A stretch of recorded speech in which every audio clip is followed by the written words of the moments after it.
దేవుని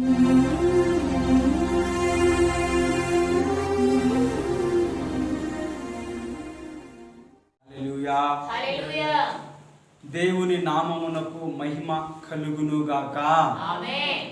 చేరి వచ్చిన దేవుని పిల్లలకి ప్రభు అయినటువంటి యేసుక్రీస్తు నామమున మీకు కృపయు సమాధానములు కలుగునుగాక. ఈ సమయంలో దేవుని యొక్క వాక్య భాగంలోనికి మనం వెళ్ళిపోదాం. దేవుని పిల్లలారా, గడిచిన ఆదివారం రోజున మనము చెప్పుకున్నటువంటి వాక్యాన్ని ఒకసారి జ్ఞాపకం చేసుకొని తర్వాత వాక్య భాగంలోనికి మనం వెళ్ళిపోదాం. గత వారం మనము ప్రకటన గ్రంథంలో రాయబడినటువంటి 4 స్త్రీలను గురించి మనం ప్రస్తావన చేశాం. ఆ 4 స్త్రీలలో మొదటి స్త్రీ ప్రకటన గ్రంథము 2వ అధ్యాయంలో 20వ వచనంలో రాయబడినటువంటి యెజబెల్ అనే స్త్రీ గురించి మనము ధ్యానం చేశాం. ఆ యెజబెల్ స్త్రీ దేనికి సాదృశ్యంగా ఉంది అంటే సంఘంలో ఉన్న దుర్బోధకు సాదృశ్యంగా ఉందని మనము చెప్పుకున్నాం. హల్లెలూయా. ప్రకటన గ్రంథంలో రాయబడినటువంటి 4 స్త్రీలు ఎవరెవరు? యెజబెల్ స్త్రీ, సూర్యుని ధరించుకున్న స్త్రీ, వేశ్య, పెళ్లి కుమార్తె. ఈ యొక్క 4 స్త్రీల గురించి ప్రకటన గ్రంథంలో రాయబడింది. అయితే 4 స్త్రీల గురించి ఒక్కొక్క రోజు ఒక్కొక్క స్త్రీని మనము గురించి ధ్యానం చేస్తామని చెప్పుకున్నాం. అయితే గత వారం మనం ఎవరి గురించి చెప్పుకున్నాం చెప్పండి? యెజబెల్ అనే స్త్రీ గురించి చెప్పుకున్నాం. ఆ యెజబెల్ స్త్రీ యొక్క కార్యాలు ఏమిటి, ఆ యెజబెల్ స్త్రీ గురించి వేద పండితుల మధ్య ఉన్నటువంటి అభిప్రాయాలు ఏమిటి అని చెప్పుకుంటూ వచ్చాం. చివరికి ఆ యెజబెల్ స్త్రీ ఎవరంటే సంఘంలో ఉన్న దుర్బోధకు సాదృశ్యంగా మనం చెప్పుకున్నాం. హల్లెలూయా. దేవుని నామమునకు మహిమ కలుగునుగాక. ఈ సమయంలో ప్రకటన గ్రంథంలో ఉన్నటువంటి 2వ స్త్రీని గురించి మనము తెలుసుకుందాం. ఒకసారి ఆ యొక్క వాక్య భాగమును చదివి వినిపించవలసిందిగా మనవి చేస్తున్నాను. ప్రకటన గ్రంథము 12వ అధ్యాయంను ఉన్నటువంటి ఆ 1వ వచనం నుంచి 6వ వచనం వరకు చదివి వినిపించవలసిందిగా దేవుని పేరిట మనవి చేస్తూ ఉన్నాను. 1వ వచనం నుంచి 6వ వచనం వరకు చదివి వినిపించవలసిందిగా. అప్పుడు నానా అందరూ దేవుని యొక్క వాక్యాన్ని చదువుతుండగా వినాలని దేవుని పేరిట మనవి చేస్తున్నాను. అప్పుడు పరలోకమందు ఒక గొప్ప సూచన కనబడెను. అదేదనగా సూర్యుని ధరించుకునే యొక్క స్త్రీ ఆమె పాదముల క్రింద చంద్రుడును శిరస్సు మీద 12 నక్షత్ర కిరీటములు ఉండెను. ఆమె గర్భిణి అయి ప్రసవ వేదన పడుచు ఆ నొప్పులకు కేకలు వేయచ్చు ఉండెను. అంతటా పరలోకమందు ఇంకొక సూచన కనబడెను. ఇదిగో ఎర్రని గడ సర్పము, దానికి 7 తలలను 10 కొమ్ములను ఉండెను. దాని తలల మీద 7 కిరీటములుండెను.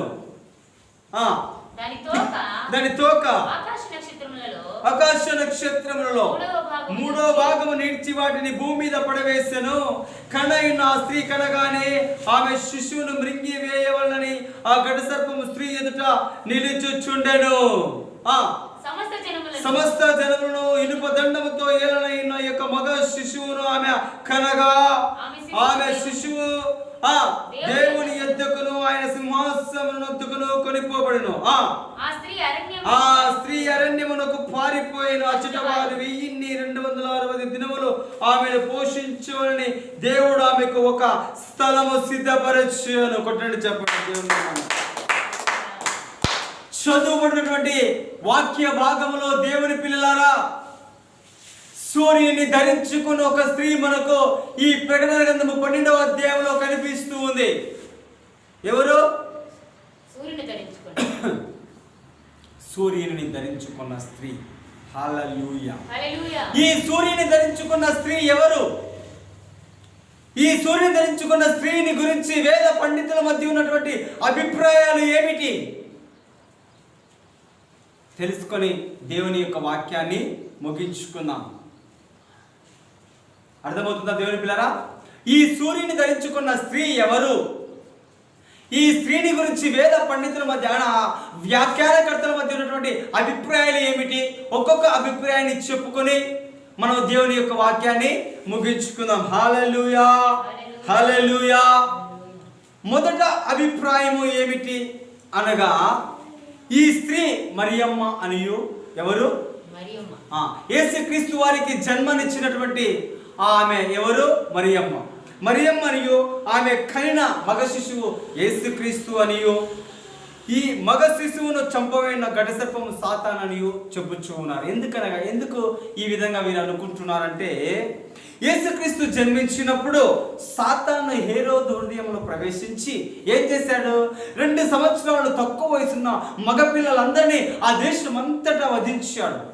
అయితే యేసుక్రీస్తు వారు తప్పింపబడి ఐగుప్తు దేశమునకు ఆ యొక్క శిశువును తీసుకొని ఏసేపుకు ఆ యొక్క కలలో ఆ యొక్క దేవదూత కనిపించి ఆ యొక్క శిశువును తల్లిని తీసుకుని నువ్వు ఐగుప్తు దేశమునకు వెళ్ళాలని ఆ యొక్క దేవదూత చేత వధింపబడిన వాడే.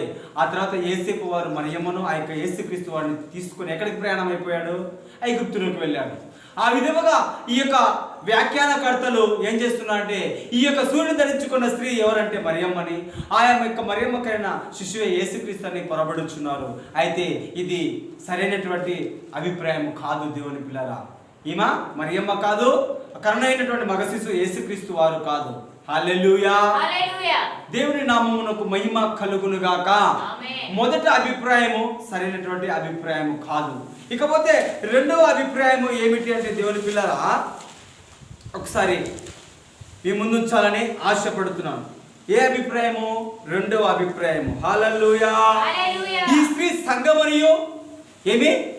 ఈ స్త్రీ ఎవరు? ఈ సూర్యుని ధరించుకున్న స్త్రీ సంఘమనియు, ఈమె కనిన మగ శిశువు జయించిన పరిశుద్ధులనియు, ఈమె ధరించుకొనిచున్న సూర్యుడు సంఘమనుకున్న మహిమ అనియు చెప్పుకొనుచున్నారు. ఏమని చెప్పుకొనుచున్నారు? రెండవ అభిప్రాయము, ఈమె సంఘమనియు, ఈమె కనిన మగ శిశువు పరిశుద్ధులనియు, అయితే ఈమె ధరించుకున్న సూర్యుడు మహిమనియు చెప్పుకొనుచున్నాడు. దేవుని పిల్లరా, ఇది కూడా సరైన వివరణ, సరైనటువంటి అభిప్రాయం కాదని కూడా నేను మీకు తెలియజేస్తున్నాను. ఎలా అంటే, సూర్యుని ధరించుకున్న స్త్రీ సంఘం అయితే ఆమె నిలిచి ఉన్న చంద్రుడు ఎవరు? ఆమె నిలిచి ఉన్న చంద్రుడు ఎవరు? చదువుకున్నాం మన దేవుని లేఖన భాగంలో. ఆమె 12 నక్షత్రాలు 12 కిరీటాలు కలిగి ఉన్న సూర్యుడు ధరించుకున్నదని, చంద్రుడు నిలిచి ఉన్న ఆమె పాదాల కింద చంద్రుడు ఉన్నాడని చదువుకున్నాం దేవుని పిల్లరా. అయితే సూర్యుడు ధరించుకున్న స్త్రీ సంఘమే అయితే ఆమె నిలిచి ఉన్న చంద్రుడు ఎవరు? మగ శిశువు కలిగిన తర్వాత ఈ స్త్రీ 3.5 సంవత్సరంలో అరణ్యములో పోషింపబడుతుందని చెప్పి, సంఘము అరణ్యములో ఉన్నదనుటకు దేవుని యొక్క వాక్య గ్రంథంలో ఆధారాలు లేవు దేవుని పిల్లరా. సంఘము అరణ్యములో ఉంటుంది 3.5 సంవత్సరంలో అనుటకు బైబిల్ గ్రంథంలో ఆదికాండం నుంచి ప్రకటన గ్రంథం వరకు ఎక్కడ కూడా ఒక్క ఆధారం కూడా లేదు. అలాంటి ఆధారాలు లేవు. ఘటసర్పము ఈ స్త్రీ సంతానంతో యుద్ధము చేసినట్లుగా కూడా ఆధారాలు ఉన్నది. ఈ యొక్క స్త్రీ కనినటువంటి మగ శిశువుతో యుద్ధము చేసినట్టు ఎవరు? ఘటసర్పం. ఆ రోజుల్లో ఈ యొక్క భూరాజ్యమును, ఈ యొక్క సంఘము భూలోకము నుండి మధ్య ఆకాశానికి కొనుపోబడిన తర్వాత విడబడినటువంటి ప్రజలు ఈ భూమి మీద అంత్యక్రీస్తు ఉంటారు దేవుని పిల్లరా. అప్పుడు ఈ మగ శిశువుతో యుద్ధము ఎవరు చేస్తారంటే ఘటసర్పం చేస్తుందని దేవుని యొక్క వాక్యము సెలవిస్తూ ఉంది. హల్లెలూయా, హల్లెలూయా. ఈ స్త్రీ సంఘం అయితే ఎత్తబడేది ఎవరు? భూమి మీద ఈ స్త్రీ ఒకవేళ ఉన్నట్లయితే ఎత్తబడింది ఎవరు? ఎందుకంటే ప్రకటన గ్రంథం 4వ అధ్యాయంలోనే సంఘం ఎత్తబడిందని మనము వ్యాఖ్యానం చేస్తున్నాం. ఆ విధంగా బైబిల్ మనకు సెలవిస్తుంది దేవుని పిల్లల. అయితే 4వ అధ్యాయంలో సంఘం ఎత్తబడితే మళ్ళీ 2వ అధ్యాయంలో ఉన్నటువంటి ఈ స్త్రీ ఎలా సంఘం అవుతుంది? ఒకసారి దీన్ని మనము గుర్తెరగాలని దేవుని పేరిట మనవి చేస్తూ ఉన్నాను. హల్లెలూయా. సంఘము ఘటసర్పంతో యుద్ధము చేయటం ఏమిటి? ఎందుకంటే ఎప్పుడో 4వ అధ్యాయంలోనే సంఘం ఎత్తబడిపోయింది, ప్రకటన గ్రంథం 4వ అధ్యాయంలోనే. అయితే ఇక్కడ యుద్ధం చేసేది ఎవరంటే ఇశ్రాయేలు జనాంగం. హల్లెలూయా. దేవుని నామమునకు మహిమ కలుగునుగాక. అయితే దేవుని పిల్లరా, ఈ స్త్రీ సంఘము కాదు. సూర్యుని ధరించుకున్న స్త్రీ ఎవరు? సంఘము కానే కాదని నేను మీకు తెలియజేస్తూ ఉన్నాను. హల్లెలూయా, హల్లెలూయా. దేవుని నామమునకు మహిమ కలుగును గాక. ఇకపోతే మూడవ అభిప్రాయం ఏమిటి అంటే, మొదట మనం చూసినట్లయితే సూర్యుని ధరించుకున్న స్త్రీ మరియమ్మ కాదు. రెండవదిగా మనం చూసినట్లయితే స్త్రీని ధరించుకున్నటువంటి ఆ యొక్క స్త్రీ సంఘము కూడా కానే కాదని దేవుని పేరిట నేను మీకు తెలియచేస్తూ ఉన్నాను. హల్లెలూయా, హల్లెలూయా. ఇకపోతే మూడవ అభిప్రాయం ఏమిటంటే, సూర్యుని ధరించుకున్న స్త్రీ ఇశ్రాయేలు జాతికి సాదృశ్యంగా ఉంది. ఇది సరైన అభిప్రాయము. హల్లెలూయా. ఈ సూర్యుని ధరించుకున్న స్త్రీ ఎవరంటే ఇశ్రాయేలు జాతికి సాదృశ్యంగా ఉంది. దేవుని ఇశ్రాయేలు జాతికి గుర్తుగా ఉందని దేవుని పేట నేను మీకు తెలియజేస్తున్నాను. ఇది సరైనటువంటి లేఖన అభిప్రాయం. ఇది సరైనటువంటి అభిప్రాయం. మూడవ అభిప్రాయం. హల్లెలూయా. ఎవరు చెప్పండి? సూర్యుని ధరించుకున్న స్త్రీ ఎవరు చెప్పండి? ఇశ్రాయేలు జాతి. హల్లెలూయా. నేను ఆ విషయాన్ని మీ ముందు ఉంచాలని ఆశపడుతున్నాను. వివరణ. ఈ స్త్రీ తల మీద ఏమని చదువుకున్నాం? 12 నక్షత్రములు కిరీటములు ఉన్నానని మనం చూసాం. అయితే ఈ 12 నక్షత్రములు దేనికి సాదృశ్యం అంటే ఇశ్రాయేలు 12 గోత్రముల వారికి సాదృశ్యం. హల్లెలూయా. ఇలాంటి దర్శనమే పాత నిబంధనలో యోసేపు వారికి, ఎవరికి? పాత నిబంధనలో యోసేపు వారికి చదవండి అని ఒకసారి. ఆదికాండము 37వ అధ్యాయము 9-10 వచనాలు మనం చదివినట్లయితే అక్కడ యోసేపు వారు కలిగినటువంటి కలలో మనకు కనిపిస్తూ ఉంది. ఎక్కడ కూడా బైబిల్లో కనిపించదు. అయితే ఒక యోసేపు కలిగిన కలలోనే కనిపిస్తుంది. దేవుని పిల్లలు చదవండి ఒకసారి ఆ వచనాన్ని. 9-10 వచనాలు. అతడు ఇంకొక కల కని సహోదరులకు తెలియజేసి, ఇదిగో నేను మరి ఒక కల కంటిని, అందులో సూర్య చంద్రులను 11 నక్షత్రములను నాకు సాష్టాంగపడనని చెప్పాను. చూసారా దేవుని పిల్లరా? ఇక్కడ యేసేపు వారు ఒక కల కన్నారు. సూర్యచంద్రులు 11 నక్షత్రములు అతనికి సాష్టాంగపడినట్లు. సూర్యుడు చంద్రుడు అంటే తల్లిదండ్రులు, 11 మంది అన్నదమ్ములని ఆ కళ యొక్క భావం. ఆ కింది వచనంలోనే వారి తండ్రి ఆ మాట చెప్తాడు. చదవండి. 10వ వచనం చదవండి. అతడు తన తండ్రితోను అది తన సహోదరులతోనూ అది తెలియజెప్పినప్పుడు అతని తండ్రి అతనితో, నీవు కైన ఈ కళ ఏమిటి? నేను నీ తల్లియు నీ సహోదరులు నిశ్చయముగా వచ్చి నీకు సాష్టాంగ పడుదుమా అని యోసేపును తండ్రి గద్దించాడు. ఎవరు? యాకోబు. చూసారా దేవుని పిల్లరా? యోసేపు కలిగిన కలలో మాత్రమే 11 నక్షత్రాలను గురించి, సూర్యుని గురించి, చంద్రుని గురించి రాయబడింది. అయితే ఈ సూర్యుని ధరించుకున్న స్త్రీ 12 నక్షత్రములని 12 కిరీటములని రాయబడింది. ఈ 12 నక్షత్రములు ఇశ్రాయేలు జాతికి చెప్పండి అన్న 12 గోత్రముల వారికి సాదృశ్యంగా ఉంది. దేవుని ఆమె ధరించుకున్న సూర్యుడు ఎవరు అంటే నీతి సూర్యుడైన యేసుక్రీస్తు ప్రభువుల వారు. ఈ ఇశ్రాయేలు జాతి ఎప్పుడు నీతి సూర్యుడు యేసుక్రీస్తును ధరించుకుంటుందంటే 7 ఏళ్ల శ్రమల కాలంలో మొదట 3.5 సంవత్సరాలు గడిచిపోయిన తర్వాత ఆ యొక్క అంత్యక్రీస్తు అను వాడు తన విగ్రహమును పరిశుద్ధ స్థలమున ఇశ్రాయేలు యొక్క యెరూషలేము దేవాలయములో నిలబెట్టినప్పుడు అప్పుడు వారు గ్రహించి వీడు నిజమైనటువంటి క్రీస్తు కాడు, వీడు క్రీస్తు విరోధాన్ని గ్రహించి అంత్యక్రీస్తు పైన తిరుగుబాటు చేస్తారు. ఎవరు? ఇశ్రాయేలీయులు. అప్పుడు నిజమైనటువంటి యేసుక్రీస్తు వారు ఎప్పుడో 2000 సంవత్సరాల కిందట అనగా మొదటి శతాబ్దంలోనే యేసుక్రీస్తు వారు వచ్చారు. ఆయన సిలువ వేయబడిపోయారు. ఆ రోజు ఆయన చెప్పాడు నేను క్రీస్తునని. అయితే ఆ రోజు మన పూర్వీకులైనటువంటి విశ్వసించగా ఆ యేసుక్రీస్తు ప్రభువు వారిని సిలువ వేసి చంపేశారు. అయ్యో అని గ్రహించి ఆనాడు వారు యేసుక్రీస్తు ప్రభువుని ఎరిగి ఆ తర్వాత వారు యేసుక్రీస్తుని అంగీకరిస్తారు. అదే సూర్యుడు. అప్పుడు దేవుని నామానికి మహిమ కలుగును. ఆనాడు ఆ రోజుల్లో ఇశ్రాయేలులు యేసుక్రీస్తు వారిని అంగీకరిస్తారు.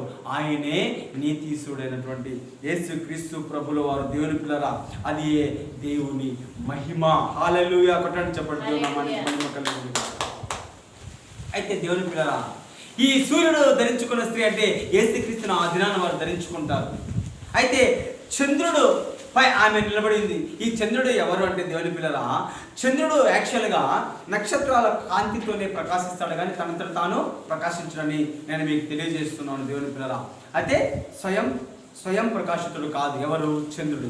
నక్షత్రాల కాంతితో ప్రకాశించేవాడు. ఈ స్త్రీ చంద్రుడిపై నిలబడింది. ఈ చంద్రుడు ఎవరు అంటే క్రీస్తు విరోధి. ఆ రోజు ఎవరు పరిపాలన చేస్తున్నారు ఆ దేశాన్ని?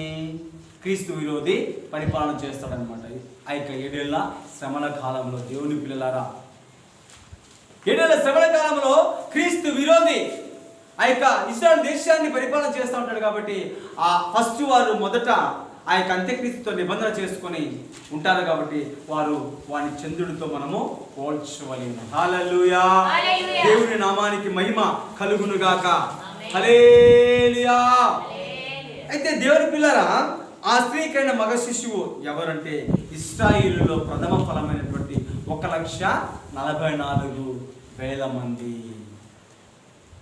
ఆ ఇశ్రాయేలు జాతి, ఆ సూర్యుని ధరించుకున్న స్త్రీకైన మగ శిశువు ఎవరంటే ఇశ్రాయేలులో ప్రథమ ఫలమైనటువంటి 1,44,000 మందిని నేను మీకు తెలియజేస్తూ ఉన్నాను. హల్లెలూయా. సూచన, ఆ 1,44,000 మందికి సూచన. వీరే మగ శిశువు, ఘటసర్పమైన క్రీస్తు విరోధి బారి నుండి తప్పింపబడినవారు. ఆ స్త్రీ దేవుని పిల్లరా, ఆ యొక్క ఘటసర్పము హింసించినటువంటి ఆ యొక్క స్త్రీ ఎవరు అంటే సాతాను. దేవుని నామమునకు మహిమ కలుగునుగాక. హల్లెలూయా. ఈ యొక్క ఇశ్రాయేలులో ఆ ఘటసర్పమైనటువంటి క్రీస్తు విరోధి చేత హింసింపబడి అనేకులు చంపబడి నానా ఇబ్బందులు పడే పరిస్థితి. హల్లెలూయా. హల్లెలూయా. ఘటసర్పము నోటు నుండి వచ్చిన ప్రవాహము సాతాను చే ప్రేరేపింపబడిన ఇశ్రాయేలు జాతికి వ్యతిరేకముగా చేయబడినటువంటి దుర్బోధ. నీళ్లు దేనికి సాదృశ్యం దేవుని పిల్లరా? ఆ యొక్క ఘటసర్పం నుంచి ఏమొస్తుందంట? నీళ్లు ప్రవాహం వలె వెళ్ళగక్కుతుంది. ఆ నీళ్లు దేనికి సాదృశ్యం అంటే దుర్బోధకు సాదృశ్యం. ఆ నీళ్లు ఘటసర్పం నుంచి వచ్చినటువంటి ఆ యొక్క దుర్బోధకు సాదృశ్యం. హల్లెలూయా. ఆ రోజు ఇశ్రాయేలు జాతిని నాశనం చేయడానికి వాడు ప్రయత్నం చేసే రోజు అన్నమాట. ఎవరు? అంత్యక్రీస్తు. హల్లెలూయా. దేవుని నామమునకు మహిమ కలుగునుగాక. ఆ రోజుల్లో ఇశ్రాయేలు జాతిని నాశనం చేయడానికి అంత్యక్రీస్తు పూనుకుంటాడు. కాబట్టి అయితే దేవుడు వారికి ఒక నిర్ణయ కాలము నిర్ణయిస్తాడు. ఆ కాలమే ఏ కాలం చెప్పండి? మత్తయి సువార్త 24:16 ఒకసారి చదివి వినిపించవలసిందిగా దేవుని పేరిట మనవి చేస్తూ ఉన్నాను. యూదయలో ఉండువారు కొండలకు పారిపోవలేను. చూసారా దేవుని పిల్లరా? యూదయలో అనగా యెరూషలేములో ఉండేవారు ఎక్కడికి పారిపోవాలంట? కొండలకు. అదే అరణ్యమునకు పారిపోవాలి. ఆ అరణ్యంలో ఎన్ని రోజులు? 3.5 సంవత్సరములు. దేవుని పిల్ల 1200 రోజులు. హల్లెలూయా. ఎన్ని రోజులు? మనం చూసినట్లే దేవుని యొక్క 1250 రోజులు అక్కడ రాయబడినటువంటి మాట ఒకసారి చదివి వినిపించవలసిగా దేవుని పేట మనం చేస్తున్నాను. ప్రకటన గ్రంథము 12వ అధ్యాయము ఒకసారి చదవండి.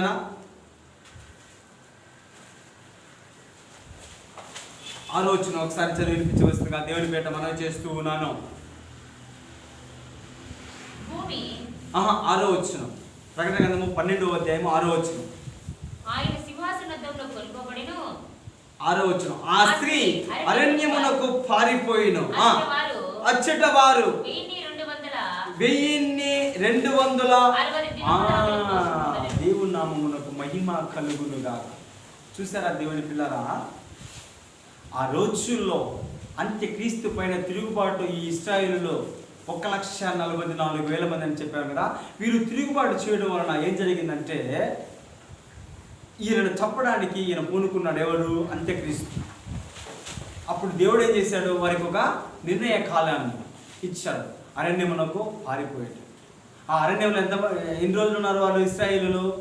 1260 దినములు అనగా 3.5 సంవత్సరములు అరణ్యంలో దేవుడు వారిని పోషించినట్లు మనకు దేవుని యొక్క వాక్యము సెలవిస్తుంది. అయితే దేవుని పిల్లల ఆ రోజుల్లో జరిగే ఒక గొప్ప ఆశ్చర్యకరమైనటువంటి విషయం ఏంటంటే ఈ అరణ్యంలో ఒక పారిపోయిన తర్వాత యేసుక్రీస్తు ప్రభుల వారు చెప్పినట్టే అక్కడ అనేకులు అన్యజనులు అనేటువంటి వారు ఇశ్రాయేలులను పోషిస్తారు రహస్యంగా, అంత్యక్రీస్తుకు తెలియకుండా. దేవుడు కొట్టండి చెప్పండి. అన్నమాట బైబిల్ గ్రంథంలో మత్తయి సువార్త 20:35-36 మనకు కనబడుతుంది. ఒకసారి ఆ మాటను చదివి వినిపించవలసిందిగా దేవుని పేరిట మనవి చేస్తూ ఉన్నాను. నేను ఆకలి కొంటిని. చూసారా దేవుని పిల్లల, ప్రభువైన యేసుక్రీస్తు వారు చెబుతున్నారు, నేను ఆకలి కొంటిని, మీరు నాకు భోజనము పెట్టిదిరి, దప్పిక కొంటిని, నాకు దాహం ఇచ్చితిరి, పరదేశున ఇంటిని మీరు నన్ను చేర్చుకొంటిరి, దిగంబరున ఇంటిని నాకు బట్టలు ఇచ్చితిరి, రోగిన ఇంటిని నన్ను చూడవచ్చితిరి, చెరసాలలో ఉంటిని. హల్లెలూయా, హల్లెలూయా. చూసారా దేవుని పిల్లరా, ఆ దినమున వాస్తవానికి ఇక్కడ చెప్పినటువంటి ఈ యొక్క మాటలు యేసుక్రీస్తుకు వారు చేయలేదు, కానీ ఇశ్రాయేలుకు కింద వచ్చిన భాగం లేఖన భాగంలో ఏముంటుందంటే, ఈ నా సహోదరులు ఒకరికి మీరు చేసేది కనుక నాకు చేసేది అనే మాట అంటాడు యేసు ప్రభులు వాడు. కాబట్టి దేవుని పిల్లరా, ఆ రోజున అరణ్యమునకు కొనిపోవడం అంటే వీరు కొండలకు పారిపోయిన తర్వాత ఇశ్రాయేలును అనేకమైన అన్యజనులు రహస్యంగా వీరికి భోజనమును పెట్టి, అన్నం పెట్టి, ఏం పెట్టి భోజనము వస్త్రాలు ఇచ్చి వీరిని 3.5 సంవత్సరాలు పోషిస్తారు. హల్లెలూయా, హల్లెలూయా. దేవుని నామమునకు మహిమ కలుగునుగాక.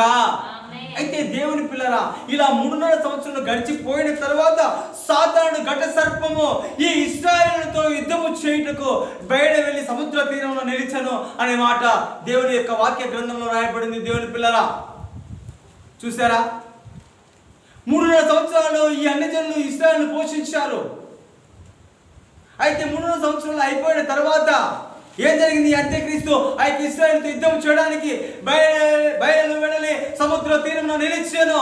అప్పుడు అంత్యక్రీస్తు చేతుల్లో ఘోరముగా వీరు చావు బతుకుల మధ్య ఉంటుండగా వీరందరూ కలిసి యేసు ప్రభుల వారిని మొరపెడితే వారి యొక్క ఆర్తనాదాలు చావు కేక విని ప్రభువైనటువంటి యేసుక్రీస్తు వారు మధ్యాకాశంలో సంఘమును వెంటబెట్టుకొని వేవేల పరిశుద్ధులు వెంటబెట్టుకొని ఆ యొక్క ఒలీవల కొండ మీద అడుగుపెట్టి అంత్యక్రీస్తుతో వాడి అనుచరులతో యుద్ధము చేసి ఆయన నోటి ఊపిరి చేత వాడిని అంతము చేసి ప్రాణముతోనే ఆ యొక్క అంత్యక్రీస్తును అబద్ధ ప్రవక్తను అగ్నిగుండంలో పడదోస్తాడు. హల్లెలూయా, దేవుని నామమునకు మహిమ కలుగును గాక. చూసారా దేవుని పిల్లరా, ప్రభువైనటువంటి యేసుక్రీస్తు వారు వచ్చి ఆ యొక్క ఇశ్రాయేలు పక్షముగా యుద్ధము చేసి అంత్యక్రీస్తుని ప్రాణంతోనే శరీరాలతోనే అగ్నిగుండంలో అబద్ధ ప్రవక్తను వారి ఇరువురిని తోసివేస్తారని దేవుని యొక్క వాక్యము మనకు సెలవిస్తుంది. కాబట్టి దేవుని పిల్లరా, ప్రకటన గ్రంథము 12వ అధ్యాయములో సూర్యుని ధరించుకున్న స్త్రీ ఎవరు అనగా ఇశ్రాయేలు జాతికి సాదృశ్యంగా గుర్తుగా ఉందని నేను మీకు తెలియజేస్తూ ఉన్నాను. హల్లెలూయా, హల్లెలూయా. కాబట్టి దేవుని పిల్లరా, రాకడ దినాలు అతి దగ్గరలో ఉంటూ ఉన్నాయి. ఆయన రాకడకు సంబంధించినటువంటి గుర్తులు బైబిల్లో ఒక్కొక్కటిగా నెరవేరుతూ ఉన్నాయి, సత్యంగా నెరవేరుతూ ఉన్నాయి. ఏమి చెప్పండి, నెరవేరుతూ ఉన్నాయి దేవుని పిల్లరా. కాబట్టి మనం ఏం చేయాలి? రాకడకు మనము సిద్ధపాటు కలిగి ఉండాలి. దేవుని పిల్లరా, రాకడకు సిద్ధపాటు, ఆ యొక్క శ్రమల నుంచి మనం తప్పింపబడాలి. హల్లెలూయా. కాబట్టి ఇప్పుడు మీరు ఒకసారి జ్ఞాపకం ఉంచుకోవాలని మనవి చేస్తూ ఉన్నాను. ప్రకటన గ్రంథంలో రాయబడినటువంటి స్త్రీలు 4. ఒకరు యెజబెలు స్త్రీ, 2 సూర్యుని ధరించుకున్న స్త్రీ, తదుపరి స్త్రీ వేశ్య. ఆ వేశ్యను గురించి దేవుడి చిత్తమైతే రాబోవు పునరుత్థాన దినమున ఆదివారం రోజున మనం తెలుసుకుందాం. హల్లెలూయా. ఈరోజు చెప్పండి అన్న, ఎవరు సూర్యుని ధరించుకున్న స్త్రీ? ఎవరు? అందరూ చెప్పాలా? ఇశ్రాయేలు జాతి. చెప్పండి అందరూ. హల్లెలూయా. దేవుడి యొక్క వాక్యమును దీవించును గాక. ఈ సమయంలో ప్రార్థన. మహాపరిశుద్ధుడా, జీవము కలిగిన తండ్రి, సర్వ సృష్టికి ఆది సంభూతుడు అయినటువంటి మా పరమ తండ్రి, పరమ యేసు ప్రభులువా, పరిశుద్ధాత్ముడా, త్రియేక దేవుడా, మీకు స్తోత్రాలు చెల్లిస్తూ ఉన్నాను.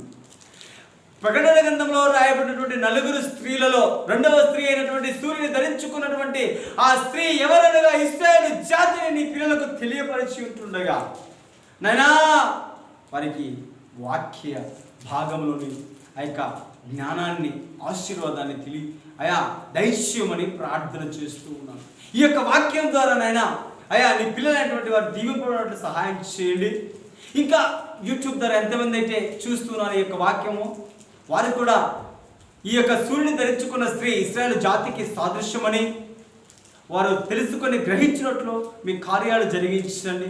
అనేకుల ఈ యొక్క వాక్యం ద్వారా ప్రభావితులు ఉన్నట్లు సహాయం చేయమని కూడా ప్రార్థన చేస్తూ ఉన్నాను. అయా మీ పాదాలకు ప్రతి విషయాన్ని సమర్పణ చేసుకొనొచ్చు. యేసు అతి పరిశుద్ధ నామమున ప్రార్థించి అడిగి వేడుకొనొచ్చు నామ పరమ తండ్రి. ఆమేన్.